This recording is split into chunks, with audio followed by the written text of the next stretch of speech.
So you're thinking about throwing a party, but maybe you're concerned about the amount of space you have in your home? In this series of episodes, we will show you how to get your living space ready to entertain. And it's easier than you might think. First, every party needs a bar, with or without alcohol. Somewhere where your guests can help themselves without needing a bartender. And it might surprise you to know that there are pieces in your home that will transform perfectly into a bar. It could be a bookcase or a coffee table. In this case, we've got our eye on this sofa table. It's a perfect size, not too tall, not too small. Empty the sofa table and pull it out a bit so people can get to it from both sides. Top shelf should be ice bucket, shaker, bar tools, napkins, and best of all, the drink garnishes. Keep a few bottles up here, the go-tos.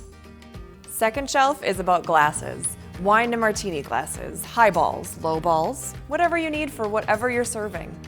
Third shelf is about refills. Various wines and spirits, just reach down when you need a refill. Lastly, a copper beverage tub on the floor for beer, soda, mixers, anything that needs to stay chilled. And it looks better than a big clunky cooler. So there you have it, refreshments, ready to refresh.